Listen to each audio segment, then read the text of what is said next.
2028లో కేసీఆర్ ముఖ్యమంత్రి అయి మళ్లీ అధికారంలోకి వచ్చిన తర్వాత క్రీడలకు పెద్దపీట వేస్తామని బీఆర్ఎస్ కార్యనిర్వాహక అధ్యక్షుడు కేటీఆర్ తెలిపారు. కేటీఆర్ 50వ జన్మదినాన్ని పురస్కరించుకుని మాజీ మంత్రి తలసాని శ్రీనివాస్ యాదవ్ ఆధ్వర్యంలో తెలంగాణ భవన్లో కుస్తీ పోటీలు నిర్వహించారు. కేటీఆర్తో పాటు పలువురు నేతలు పోటీలను తిలకించి విజేతలకు బహుమతులు అందించారు.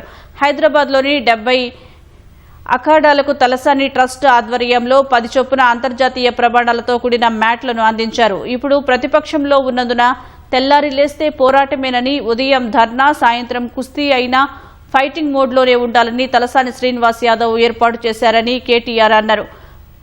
అఖాడాలకు అవసరమైన సహాయం అందించడంతో పాటు జాతీయ స్థాయికి ఎంపికయ్యే రెజ్లర్లకు షూలు, శిక్షణ, ఇతర ఖర్చులను భరించే బాధ్యతను తలసాని తీసుకోవడం అభినందనీయమని కేటీఆర్ కొనియాడారు.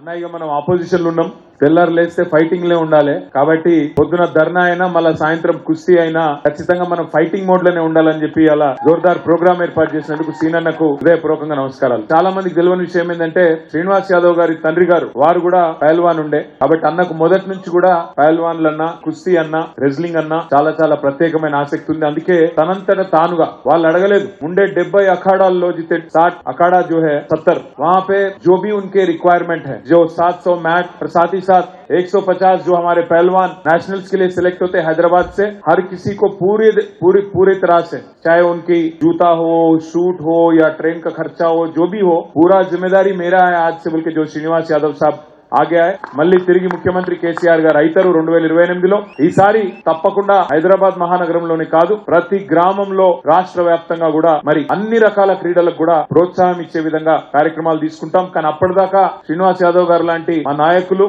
మా పూర్తినిచ్చే మా సోదరులు మీకు ఎల్లవేళలా అండగా ఉన్నారు. నేను కూడా అండగా ఉంటాను. భవిష్యత్తులో మీకు ఎక్కడ ఏ అవసరం వచ్చినా మేమందరం కూడా మీకు అండగా ఉంటాం.